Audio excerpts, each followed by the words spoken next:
तो hello friends, welcome to my channel UPPCS with Chauhan. तो guys हम कर रहे थे घटना चक्र की सीरीज़, जिसमें हम कर रहे हैं भौतिक विज्ञान, जिसमें हम चैप्टर नंबर 14 कर रहे हैं और हम एक पार्ट इसका ला चुके हैं जिसमें हमने कुछ नोट्स किए हैं। तो हमने ये पोर्शन इतना कंप्लीट कर लिया है। हमने आज हमें करना है मंगल अन्वेषण। ठीक है, तो गाइस यहाँ से स्टार्ट करते हैं। ये है पार्ट 2 है इसी चैप्टर का। 2-3 पार्ट्स आ सकते हैं क्योंकि इसमें कुछ 100 क्वेश्चंस तक हैं। तो गाइस थोड़ा सा पार्ट्स बन जाते हैं तो इसका कोई कुछ हम लोग भी कुछ कर नहीं सकते हैं। तो पढ़ना है तो सब देखना ही पड़ेगा। तो स्टार्ट करते हैं फ्रेंड्स। तो अब इसमें लिखा है कि मंगल अन्वेषण। तो मंगल यानी कि सौर मंडल से दूरी की दृष्टि से अगर हम देखें तो ये कौन से नंबर पे आता है मंगल।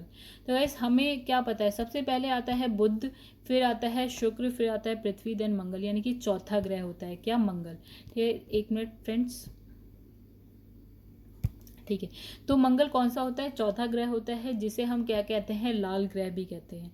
तो मंगल ग्रह का धरातल जो है स्थलीय और जो वातावरण होता है विरल होता है। इसका मतलब क्या होता है कि जो वातावरण है विरल, क्योंकि उसमें गैसेस नहीं है तो ये विरल है।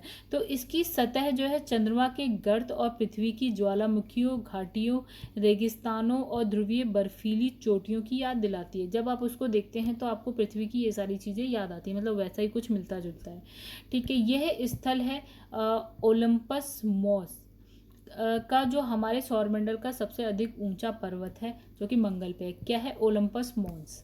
ठीक है, साथ ही विशालतम घाटी है वैलिस मैरीनेरिस। ठीक है, वैलिस मैरीनेरिस। और मंगल ग्रह पर जीवन की खोज की शुरुआत सर्वप्रथम तत्कालीन सोवियत संघ द्वारा की गई थी। कि क्या मंगल पर भी जीवन है, इसके लिए सोवियत संघ ने शुरुआत करी ढूंढने की।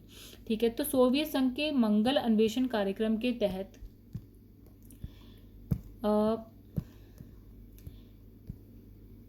मंगल अन्वेषण कार्यक्रम के तहत यान मार्स 1 को प्रथम मंगल मिशन के तौर पर कब भेजा गया, 1962 में जो है प्रक्षेपित किया गया। कब किया गया, 1962 में प्रक्षेपित किया गया। किसने भेजा, सोवियत संघ ने भेजा। नाम था उसका मार्स 1, 1962 में। ठीक है, इसके बाद अमेरिका ने 1964 में मैरिनर 4 को प्रक्षेपित किया। 1965 में मंगल के पास से गुजरते हुए उसने कुछ जो है तस्वीरें खींची, किसकी, मंगल की, जो अमेरिका वाला था उसने। ठीक है, इस मिशन के बाद क्या है, कई मंगल अभियान जो है संपन्न हुए। ठीक है, भारत का भी है इसमें।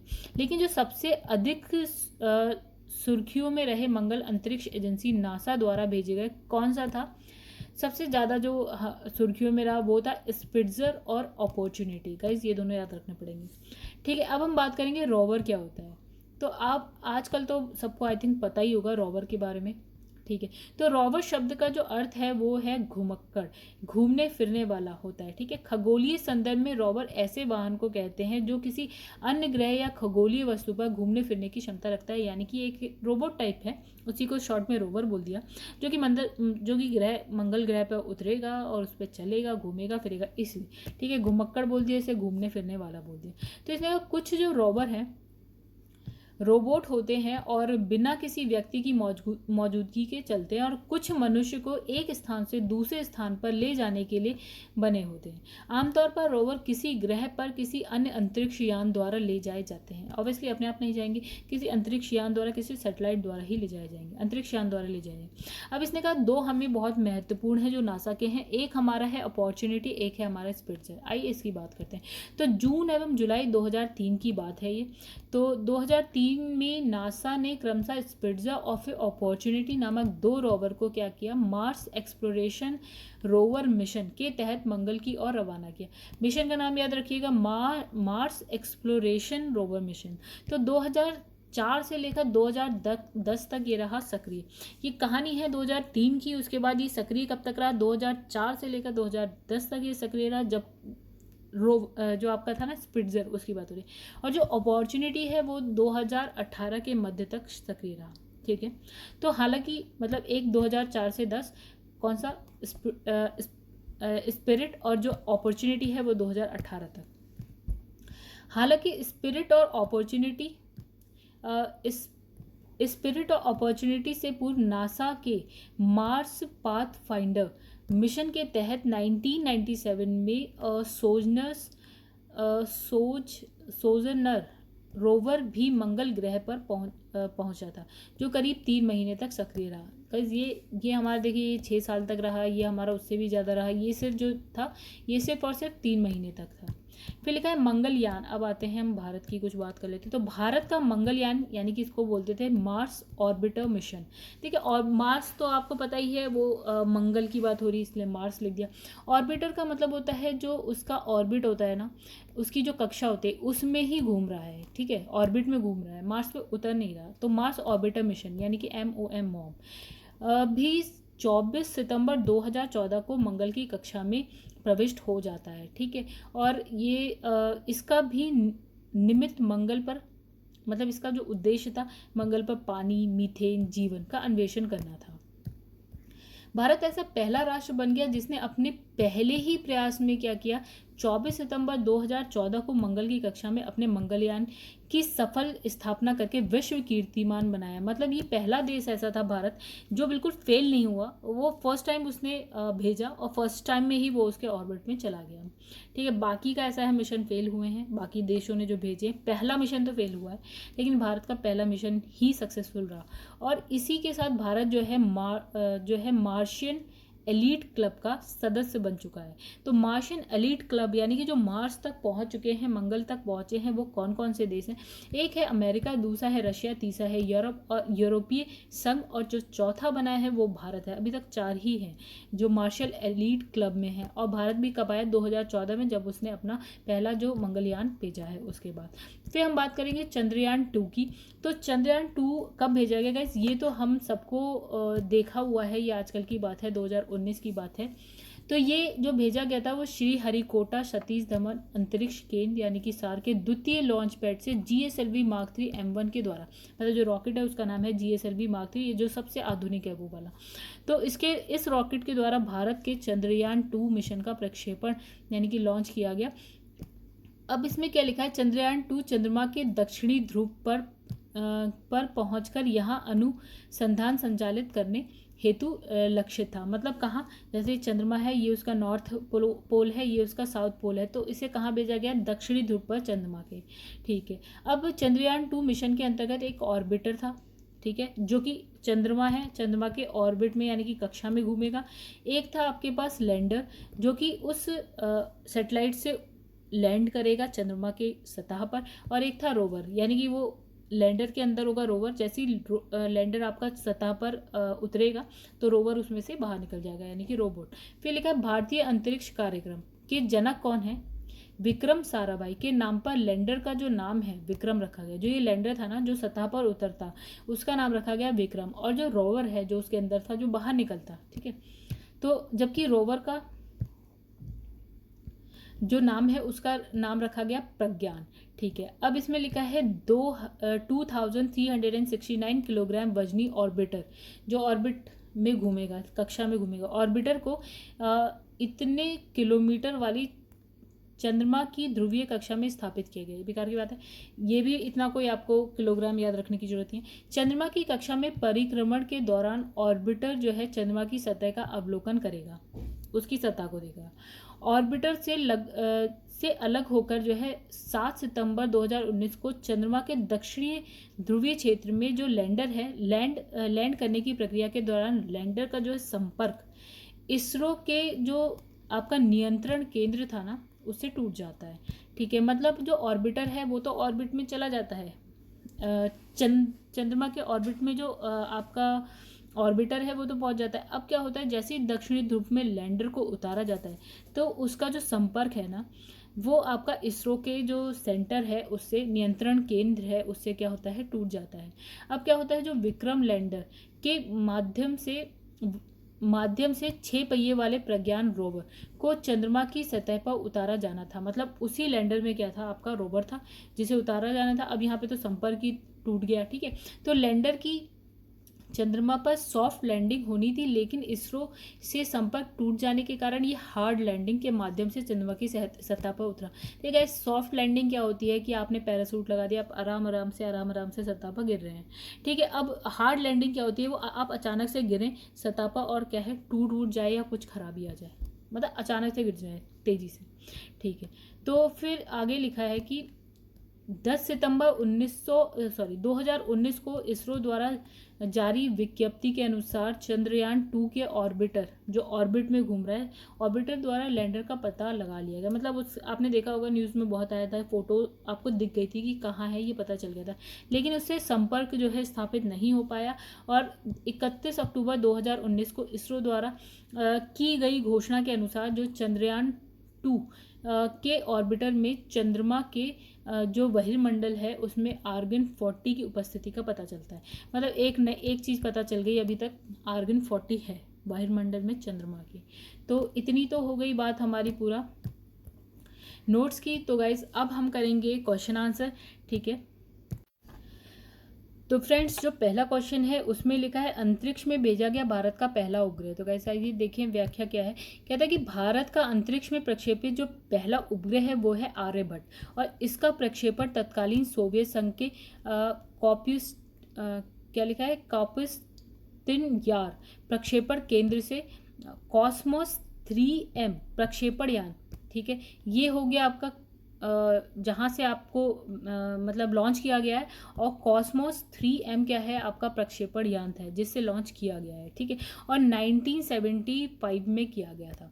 क्या नाम था? आर्यभट्टा, जो भारत का पहला था। किसकी हेल्प ली हमने? सोवियत संघ की। तो भारत ने अंतरिक्ष युग में प्रवेश किया, ठीक है। तो इसने लिखा है कि आर्यभट्टा के क्या है प्रक्षेपण से सबसे पहले जैसे उसने आर्यभट्ट को प्रक्षेपित कर दिया, यानी लॉन्च कर दिया, अब भारत जो है अंतरिक्ष युग में एंटर कर जाता है। तो इसमें लिखा है कि जो आर्यभट्ट का प्रक्षेपण कब किया गया गाइस, अभी हमने पढ़ा था 1975 में किया गया था, वो भी 19 अप्रैल 1975 को किया गया था, ठीक है। नेक्स्ट क्वेश्चन हमारा है क्वेश्चन नंबर 4, लिखा है इनसेट 3C को प्रक्षेपित किया गया गाइस। इसका आंसर है कोरू। और कोरू कहाँ पे है? देखिए यहाँ पे क्या लिखा है कि इनसेट 3C को प्रक्षेपण, मतलब इनसेट 3C का जो प्रक्षेपण है वो कहाँ से किया गया?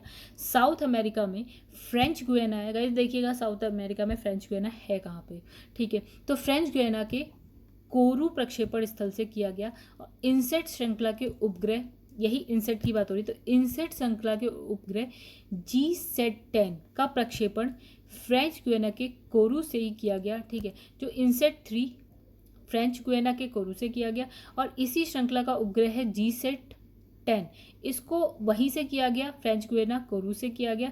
और कब किया गया? 2012 में किया गया। और संचार उपग्रह GSAT-31, जैसे ये GSAT-10 है वैसे ये GSAT-31, इसको कहाँ से किया गया? फ्रेंच गुयाना कोरू सेम जगह से किया गया। और कब किया गया? 2019 में किया गया गाइस। तो फ्रेंड्स अब है हमारा क्यूरियोसिटी रोवर, ठीक है। तो अब ये आपके पास सूची 1 और 2 है, इन दोनों को मिलाना है। तो क्यूरियोसिटी रोवर में क्या है गाइज, ये जो है आपका देखिए, ये हमने अभी पढ़ा है, मंगल से रिलेटेड था। तो इसमें है मंगल ग्रह अन्वेषण अंतरिक्ष यान, तो इसका आंसर हो जाएगा 3, मंगल से रिलेटेड है। और आकाश हम लोग जानते ही एक टैबलेट था, ठीक है, सबसे सस्ता टैबलेट था आकाश, तो ये हो गया आपका टैबलेट। और रुस्तम 1 जो है गाइज मैसेंजर जो है बुध से रिलेटेड गाइज, ये सब आपको याद करना पड़ेगा। तो ये बुध ग्रह से रिलेटेड है, तो देखिए नासा का बुध ग्रह अन्वेषण अंतरिक्ष यान है। बचा रुस्तम हमारा जो DRDO द्वारा मानव रहित विमान है, रुस्तम 1, ठीक है। DRDO आप जानते हैं भारत का है, ठीक है। अब इसके बारे में थोड़ा सा आइए पढ़ते हैं। तो इसमें लिखा है क्यूरियोसिटी है नासा में मार्स साइंस लेबोरेटरी मिशन के तहत नवंबर 2011 में फ्लोरिडा से एटलस 5 रॉकेट के द्वारा प्रक्षेपित मंगल ग्रह अन्वेषित क्या है अंतरिक्ष यान, ठीक है। मंगल से रिलेटेड है क्यूरियोसिटी। मैसेंजर किससे? बुध ग्रह से रिलेटेड है, 2004 में नासा द्वारा प्रक्षेपित किया गया था, ठीक है। और बुध ग्रह की जो सतह है भू रसायन है और अंतरिक्ष पर्यावरण के बारे में अध्ययन करने के लिए। फिर रुस्तम 1 क्या है हमारा? DRDO की जो बेंगलुरु स्थित जो इकाई है एरोनॉटिकल डेवलपमेंट एस्टेब्लिशमेंट द्वारा जो है विकसित मानव रहित विमान है। कौन? रुस्तम 1। एंड आकाश 2 क्या आपका टैबलेट कंप्यूटर है, आकाश का नव संस्करण है। सबसे पहले आया था आकाश, उसके बाद आया आपका आकाश 2, ठीक है। आकाश में कुछ तकनीकी गड़बड़ी आई जिसकी वजह से हम क्या ले आए? आकाश 2 ले आए। तो गाइज ये क्या है हमारे पास? निम्नलिखित में से कौन सा नासा का अंतिम अंतरिक्ष यान यानी कि शटल रहा है? तो इसका नाम है एटलांटिस। तो इसमें लिखा है कि 8 से 21 जुलाई 2011 के मध्य संपन्न स्पेस शटल अटलांटिस का जो है अंतिम उड़ान के साथ ही नासा के स्पेस शटल कार्यक्रम का क्या होता है? समापन हो जाता है। तो ये एक्चुअली फ्रेंड्स ये थोड़ा सा ये उस टाइम का ना करंट का क्वेश्चन होगा, तब की बात है। अब इसमें लिखा है कोलंबिया स्पेस शटल 1 फरवरी 2003 को पृथ्वी के वायुमंडल में पुनर्प्रवेश के दौरान ध्वस्त हो गया था। इस देखिए क्या है कि अब ये क्या है, इसके जो ऑप्शंस है ना, इसके बारे में थोड़ा थोड़ा जानकारी नीचे है। तो कोलंबिया के बारे में पढ़े तो कोलंबिया स्पेस शटल 1 फरवरी 2003 को पृथ्वी के वायुमंडल में पुनर्प्रवेश के दौरान क्या होता है, ध्वस्त हो जाता है। फिर हम बात करते हैं स्पेस शटल डिस्कवरी। तो डिस्कवरी का जो अंतिम अंतरिक्ष मिशन है वो 24 फरवरी 2011 से 9 मार्च 2011 के मध्य संपन्न हुआ है। ये सब रटने वाली चीज़ें हैं, इसमें समझाने जैसा कुछ नहीं है। फिर है एंडेवर अपने अंतिम अंतरिक्ष मिशन पर 16 मई 2011 को प्रक्षेपित किया गया था तथा 1 जून 2011 को यह पृथ्वी पर सफलतापूर्वक उतरा, जिसके बाद इसे सेवानिवृत्त कर दिया गया, यानी कि इसकी रिटायर कर दिया गया। ठीक है, इसमें लिखा है कि जो कैसनी हाइगेंस, एक लिखा है कैसिनी हाइगेंस, और फिर हमारे पास 2 और लिखे हैं, एक है मैसेंजर और वॉयजर 1 और 2, इनके बारे में बताना है। तो एक काम करते हैं, व्याख्या ही देखते हैं सीधा। तो लिखा है जो कैसिनी हाइगेंस है, हाइगेंस शनि ग्रह पर भेजा गया मानव रहित क्या है, अंतरिक्ष यान था। ठीक है, और इसमें हमने क्या लिखा हुआ है कि इसमें लिखा है शुक्र की परिक्रमा करने वाला, जबकि ये किसका है, शनि ग्रह का है। ठीक है, तो पहला वाला गलत हो गया हमारा। ठीक है, और इसमें आंसर 2 और 3 सही है। देखते हैं क्या है 2। बुध ग्रह के रासायनिक संगठन चुंबक, अभी हमने पढ़ा है, देखिए मैसेंजर के बारे में। बुध ग्रह के रासायनिक संगठन, चुंबकीय क्षेत्र आदि के अध्ययन हेतु अगस्त 2004 में नासा द्वारा मैसेंजर नामक रोबोटिक अंतरिक्ष यान का प्रक्षेपण किया गया। अभी हमने पिछले क्वेश्चन में पढ़ा है, यानी कि ये सही है हमारा। फिर आपका है वॉयजर के बारे में। तो इसमें लिखा है वाय सौर परिवार के अन्वेषण हेतु 1977 में नासा द्वारा वॉयजर कार्यक्रम के तहत 2 मानव रहित अंतरिक्ष मिशन, एक वॉयजर 1 और एक है वॉयजर 2, इन दोनों को प्रक्षेपित किया गया। किसके, वाह्य सौर परिवार के अन्वेषण हेतु। वाह्य सौर परिवार के अन्वेषण के लिए 1977 में 2 आए थे, एक वॉयजर 1, वॉयजर 2। चलिए आगे देखते हैं। इसमें लिखा है नासा का अंतरिक्ष यान केसिनी किस ग्रह के मिशन पर है। तो देखिएगा यहाँ पे केसिनी लिखा है शनि ग्रह के मिशन पे। ठीक है, तो इसमें क्या ही पढ़ें, वही लिखा होगा। इसमें लिखा है कि वैज्ञानिक निम्नलिखित में से किस और किन परिघटनाओं को ब्रह्मांड के निरंतर विस्तृत के साक्ष्य के रूप में, मतलब विस्तरण के साक्ष्य के रूप में देखते हैं। तो इसमें लिखा है अंतरिक्ष में सूक्ष्म तरंगों की उत्पत्ति का पता चलता है, अंतरिक्ष में रेडशिफ्ट परिघटना का अवलोकन होता है, अंतरिक्ष में क्षुद्र ग्रहों की गति और अंतरिक्ष में सुपरनोवा विस्फोट का होना। ठीक है, इसका आंसर देखिए गाइस क्या है, इसका आंसर है ए, यानी कि पहला और दूसरा। ठीक है, इसका आंसर है पहला और दूसरा। तो एक तो हम जानते हैं रेडशिफ्ट की परिघटना होती है और अंतरिक्ष में सूक्ष्म तरंगों की उपस्थिति का पता चलना। आइए देखते हैं इसकी व्याख्या क्या है। इसमें लिखा है कि अंतरिक्ष में सूक्ष्म तरंगों यानी कि कॉस्मिक माइक्रोवेव बैकग्राउंड रेडिएशन की उपस्थिति का पता चलना और रेडशिफ्ट जो परिघटना है उसका अवलोकन वैज्ञानिकों द्वारा ब्रह्मांड के निरंतर विस्तरण के साक्ष्य के रूप में प्रस्तुत किया गया है। इसका मतलब क्या, ये क्या कहना चाह रहा है, ये कहना चाह रहा है कि जो ब्रह्मांड है हमारा बढ़ रहा है, फैल रहा है, दूर ऐसा जाता जा रहा है, मतलब।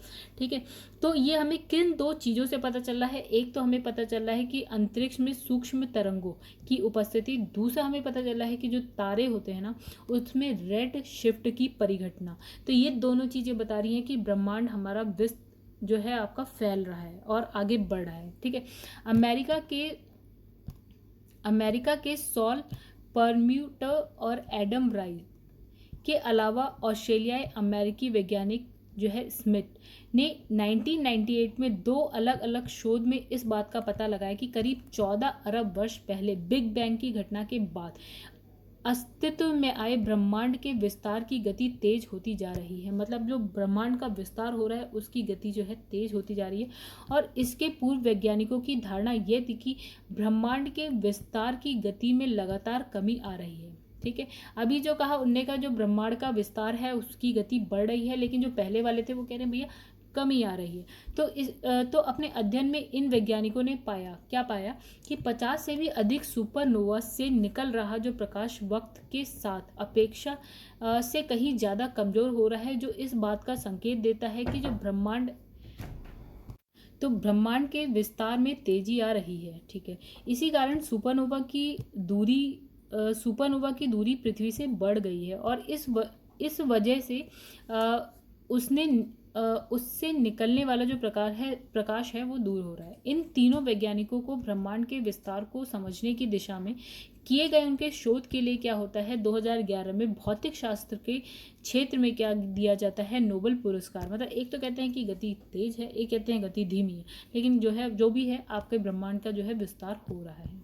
तो अब नेक्स्ट क्वेश्चन है, कभी कभी समाचारों में event horizon, singularity, string theory और स्टैंडर्ड मॉडल जैसे शब्द किस संदर्भ में आते हैं, मतलब ये क्यों यूज़ करते हैं। तो इसमें है ब्रह्मांड के प्रेक्षण और बोध। अच्छा देखिए, अब इसके बारे में एक एक बार पढ़ते हैं थोड़ा थोड़ा। इसमें लिखा है इवेंट होराइजन, ये एक ऐसी सीमा है, ठीक है, ये एक सीमा है, ठीक है, जो अंतरिक्ष में ब्लैक होल के चारों ओर के क्षेत्र को परिभाषित करती है और इसी सीमा के अंदर किसी भी घटना का प्रेक्षण संभव नहीं है। मतलब इसने कहा कि जैसे हमारा ब्लैक होल होता है ना, उसके जो कुछ दूरी तक क्या होता है, आपका एक क्षेत्र होता है, एक सीमा होती है, ठीक है, ब्लैक होल के चारों ओर का क्षेत्र बोला है इसने, वो होता है आपका इवेंट होराइजन। और इसी सीमा के अंदर किसी भी घटना का प्रेक्षण संभव नहीं है। मतलब कोई, जैसे हम कहते हैं ना कि जब ब्लैक होल हो जाता है तो उसमें प्रकाश भी जाके वापस से आ नहीं सकता, ठीक है, क्योंकि उसका गुरुत्वाकर्षण इतना ज़्यादा होता है। फिर है सिंगुलैरिटी, ये क्या होता है आपका, ये अंतरिक्ष काल यानी कि स्पेस टाइम में एक ऐसा स्थल है जहाँ किसी खगोलीय पिंड का जो गुरुत्वाकर्षण केंद्र है, क्षेत्र है, वो क्या होता है, अत्यंत होता है। मतलब ऐसा स्थल जहाँ पे पिंड का क्या है, गुरुत्वाकर्षण जो क्षेत्र है वो क्या होता है, अनंत होता है। नेक्स्ट है हमारे पास स्ट्रिंग थ्योरी। इसमें सभी पदार्थों या एवं बलों को एकल सैद्धांतिक रूपरेखा में सम्मिलित कर ब्रह्मांड के मूल स्तर की व्याख्या कणों के स्थान पर कंपायनमान स्ट्रिंग के पदों में की जाती है। फिर है आपका स्टैंडर्ड मॉडल। कण भौतिकी का स्टैंडर्ड मॉडल एक ऐसा सिद्धांत है जिसमें ब्रह्मांड में ज्ञात चार मूल बलों में से तीन जो आपका है विद्युत चुंबकीय, दुर्लभ और प्रबल की व्याख्या की जाती है और सभी ज्ञात मूल कणों का वर्गीकरण किया जाता है। ठीक है, इसे आप याद करिएगा, एक दो बार पढ़ेंगे। आईएएस लेवल का क्वेश्चन है तो यूपी पीसीएस में आना या पीसीएस में आना थोड़ा सा मुश्किल होता है। ठीक है, इसमें लिखा है टिम पीक को निम्नलिखित में से किस रूप में जाना जाता है। तो टिम पीक यूरोपियन अंतरिक्ष एजेंसी की एक अंतरिक्ष यात्री हैं। ठीक है, ज्ञात है कि ये ब्रिटिश वायुसेना में भी अपनी सेवाएं दे चुके हैं। ठीक है, एक ये क्या है, अंतरिक्ष यात्री हैं, इनका नाम है टिम पीक। ठीक है, यूरोपीय अंतरिक्ष एजेंसी की, और ये क्या है आपका ब्रिटिश वायु सेना में भी अपनी सेवाएं रह चुकी हैं। तो निम्नलिखित में रह चुके हैं, मतलब ये मेल है। निम्नलिखित में से एक को नया नाम यानी कल्पना 1 दिया गया है। आइए देखते हैं। लिखा है मौसम के क्षेत्र में अनुसंधान संबंधी भारत के प्रथम उपग्रह कल्पना 1 का प्रक्षेपण भारतीय अंतरिक्ष अनुसंधान संस्था द्वारा जो है 2002 को किया गया था। किसके लिए, मौसम क्षेत्र से संबंधित अनुसंधान के लिए, और जो नाम रखा गया वो था कल्पना 1। किसने, इसरो के द्वारा 2002 में किया गया था। और प्रारंभ में इस उपग्रह का जो नाम था वो था मेटसेट। ठीक है, पहले नाम था मेटसेट और बाद में इसका नाम रख दिया गया कल्पना 1। ठीक है, अब 2003 को तत्कालीन भारतीय प्रधानमंत्री जो अटल बिहारी वाजपेयी ने इसे भारतीय मूल की अमेरिकी जो अंतरिक्ष यात्री थी, जो अब नहीं रही, कल्पना चावला की स्मृति में कल्पना 1 नाम दिया गया। उल्लेखनीय है कि कल्पना चावला की स्पेस शटल कोलंबिया दुर्घटना में 1 फरवरी 2003 को मृत्यु हो गई थी। तो दोस्तों यहाँ पे लिखा हुआ है कि भारत में सितंबर 2002 में अपने प्रथम पूर्ण मौसम विज्ञान संबंधी उपग्रह मेटसेट का प्रक्षेपण किया। दूसरा लिखा पहली बार अंतरिक्ष वाहन PSLV C4 ने भू समकालिक कक्षा में 1000 किलोग्राम से अधिक जो अर्जक भार लेकर प्रवेश किया। आइए इसे समझते हैं थोड़ा सा। इसमें लिखा है कि भारत के प्रथम पूर्ण मौसम विज्ञान संबंधी उपग्रह है। आप देखिए मेटसेट जो है ना मौसम विज्ञान संबंधी उपग्रह होता है, यानी कि सैटेलाइट है। तो मेटसेट का प्रक्षेपण कब किया गया, 2002 को किया गया, यानी कि जो पहला वाला है वो सही था आपका। और यहाँ लिखा है PSLV C4 ने पहली बार भू समकालिक कक्षा में 10,000 किलो किलोग्राम से अधिक यानी कि 10,060 किलोग्राम के मेटसेट उपग्रह को स्थापित किया था। कब? 2002 में किया था, बिल्कुल सही है। 1000 किलोग्राम से ज़्यादा को ही किया था, ठीक है। मेटसेट को भारतीय मूल की अमेरिकी अंतरिक्ष यात्री कल्पना चावला की स्मृति, उनकी याद में क्या नाम दिया गया? कल्पना 1। अभी हमने पिछले क्वेश्चन में भी कुछ ऐसा ही पढ़ा था। फिर यहाँ पे लिखा है आपका सितंबर 2002 को भारत में प्रक्षेपित किया गया, वही वाला क्वेश्चन है आपका, डी है मेटसेट। और नेक्स्ट क्वेश्चन अब आता है हमारा, ठीक है। अंतरिक्ष में कई 100 किलोमीटर से या की गति से यात्रा कर रहे विद्युत आवेशित कण यदि पृथ्वी के धरातल पर पहुंच जाएं तो जीव जंतुओं को गंभीर नुकसान पहुंचा सकते हैं। ये कण किस कारण से पृथ्वी के धरातल पर नहीं पहुंचते हैं? तो गाइस इसका आंसर है, देखते हैं, ठीक है। इसका आंसर है पृथ्वी की चुंबकीय शक्ति उसे क्या है, ध्रुवों की ओर मोड़ देती है। मतलब जैसे ही वो क्या है अंतरिक्ष के वायुमंडल में आते हैं तो पृथ्वी की जो चुंबकीय शक्ति है वो कहाँ उसे मोड़ देती है? वो ध्रुवों की ओर मुड़ जाते हैं, चले जाते हैं, ठीक है।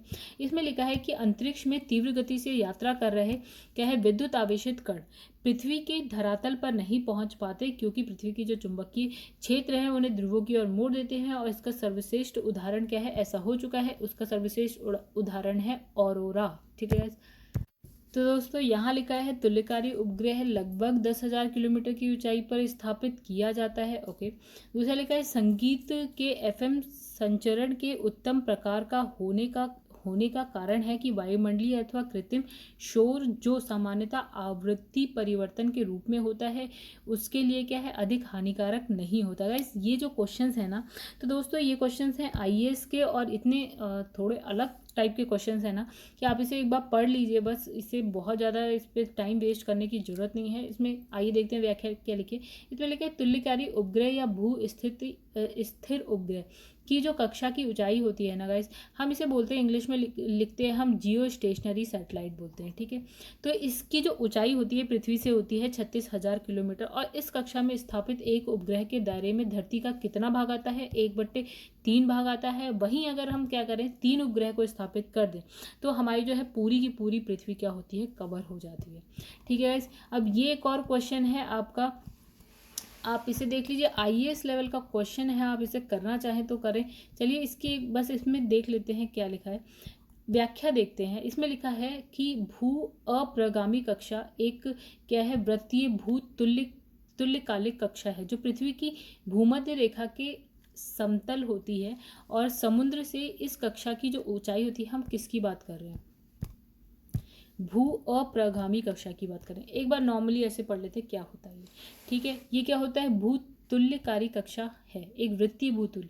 यह है पृथ्वी के भूमध्य रेखा के समतल होती है और समुद्र से इस कक्षा की जो ऊंचाई होती है वो होती है इतनी, यानी कि 36,000 किलोमीटर होती है। कभी कभी इसे क्लार्क कक्षा के नाम से भी जाना जाता है। और पृथ्वी के एक नियत बिंदु से देखने पर भू अप्रगामी कक्षा में स्थापित कोई उपग्रह क्या लगता है? हमको लगता है स्थिर है। बिकॉज क्या होता है कि वो जिस तरह से पृथ्वी घूम रही है, जिस स्पीड से घूम रही है और जितनी देर में एक परिक्रमा अपने एक घूर्णन पूरा करती है, घूम जाती है, एक 24 घंटे लेती है। तो ये भी क्या है 24 घंटे ही लेता है पृथ्वी के चारों पूरा एक चक्कर लगाने में 24 घंटा लेता है। तो सपोज हम देखते हैं तो हम देखेंगे कि यार ये जो है उपग्रह कहीं इधर और उधर नहीं जा रहा, वो हमें लगता है स्थिर है। बिकॉज वो उतना ही टाइम ले रहा है जितना पृथ्वी ले रही है चक्कर लगाने में।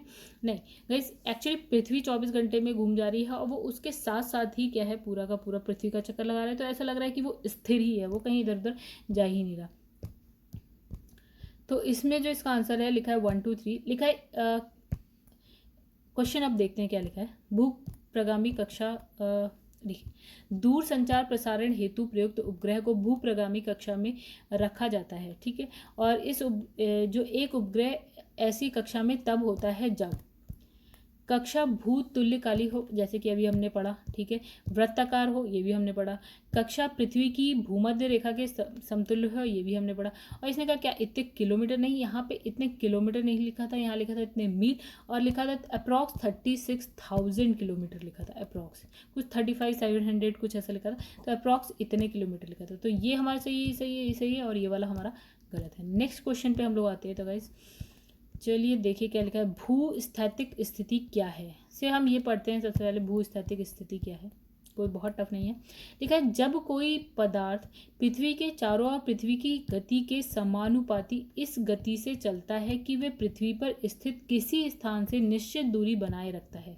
मतलब कि अगर कोई एक पृथ्वी है, गोल है, वहाँ के किसी भी स्थान से एक निश्चित दूरी हमेशा बनाए रखेगा ये, ठीक है। और जैसे जैसे पृथ्वी घूम रही है वैसे वैसे घूमता रहेगा, तो हमें ये हमेशा इसी लगेगा कि यार ये तो बिल्कुल ही स्थिर है। वही वाली बात है जो हमने पहले देखी।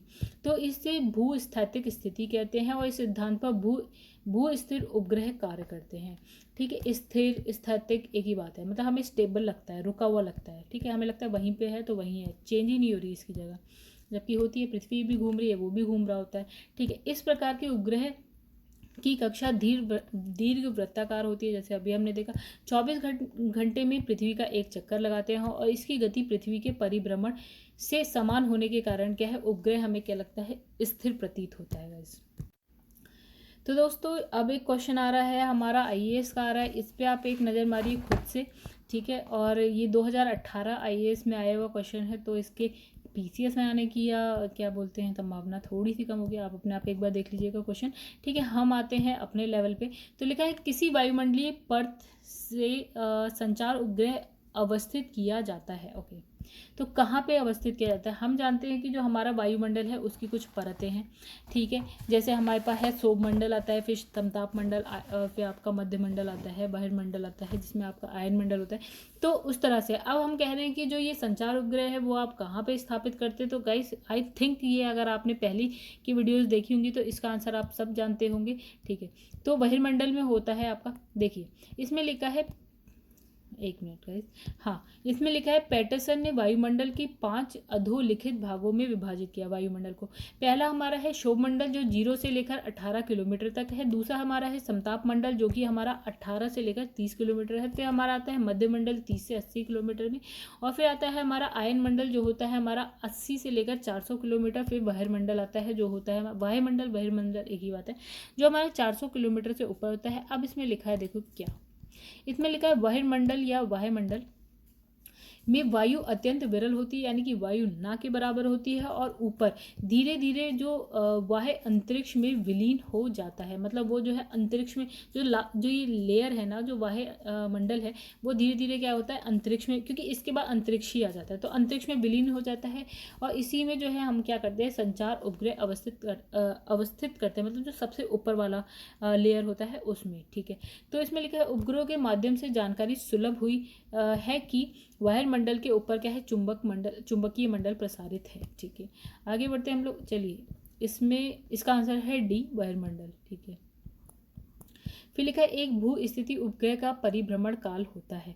तो गाइस इसका हम जानते हैं भू स्थिति मतलब स्टैटिक कोई उपग्रह है जो अपनी जगह से हम कहते हैं हिल ही नहीं रहा है, स्टैटिक है, तो उसका कितना जो आपका परिभ्रमण काल है वो कितना है, 24 घंटे ही है, क्योंकि पृथ्वी का भी होता है और हमें वो लगता है स्थिर।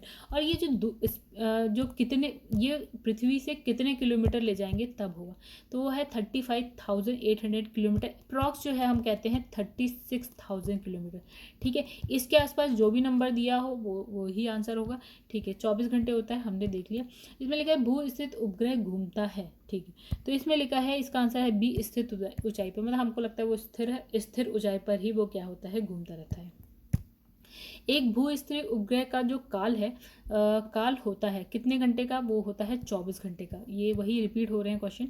लिखा है कि नीचे दिए हुए आरेख में कौन सा आरेख अंतरिक्ष में तुल्यकारी उपग्रह के पथ का जो है अधिकतम सही निरूपण करता है।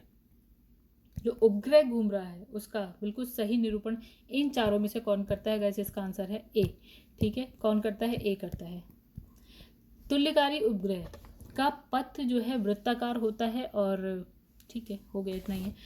आगे बढ़, तो क्वेश्चन जो है ये वाला वो है गाइज, ये क्वेश्चन है आपका करंट अफेयर्स से रिलेटेड है। ये आईएएस 2005 में आया हुआ क्वेश्चन है, कुछ कहानी 2003 की है, तो दोस्तों आप इस क्वेश्चन को पढ़िएगा, ठीक है। आगे बढ़ते हैं। इसमें लिखा है नासा अमेरिकी अंतरिक्ष अभिकरण ने केपलर नामक दूरबीन का प्रवर्तन किया क्या जानने के लिए।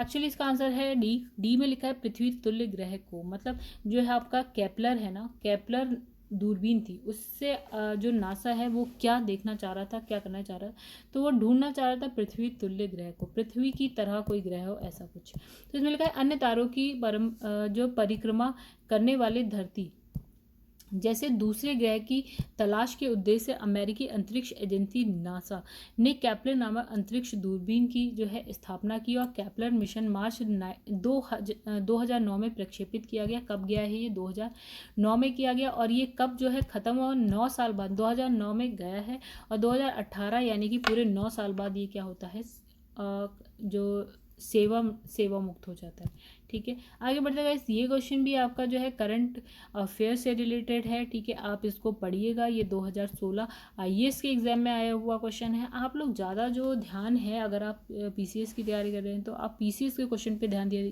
कीजिए, क्योंकि आईएएस का थोड़ा सा लेवल जो है ना हाई होता है। तो अब लिखा है जब इनसेट 3B लॉन्च किया गया था उस समय निम्नलिखित में से कौन इसरो का अध्यक्ष था? गाइज ये भी क्वेश्चन कुछ ऐसा पढ़ने जैसा नहीं है। ठीक है, ये आप एक बार देख लीजिए। अब इसमें बात करी गई है कौन अध्यक्ष था, तो इसरो के अध्यक्ष तो देखिए धीरे चेंज होते रहते हैं टाइम के साथ साथ, तो अपडेट हो गया होगा। ठीक है, अभी तो फिलहाल किसी काम का नहीं है। तो दोस्तों एक काम करते हैं कि इसमें भी संगठन के अध्यक्ष के बारे में है, इस क्वेश्चन को भी आप देख लीजिएगा। K शिवन है, अभी 2018 में जो है वो है K शिवन, देखिए यहाँ पे लिखा हुआ है 2018। उस टाइम की बात का आप इतना ध्यान ही मत दो कौन था, क्योंकि क्वेश्चन नहीं पूछा जाएगा। ठीक है गाइस, एक काम करते हैं, ये वीडियो हमारी काफ़ी बड़ी हो गई है, 35-36 मिनट की हो गई है। तो गाइस अब हम मिलते हैं आपसे नेक्स्ट पार्ट में, इसी को आगे बढ़ाएंगे। अभी 2 पार्ट्स आ गए हैं, अभी तीसरे और चौथे ऑलमोस्ट 4 पार्ट तो बन ही जाएंगे। तो फ्रेंड्स अगर आपको मेरी वीडियोस पसंद आती है प्लीज़ लाइक करिए और मेरे चैनल को सब्सक्राइब और जो है शेयर करना ना भूलें। थैंक यू फ्रेंड्स, मिलते हैं नेक्स्ट वीडियो में।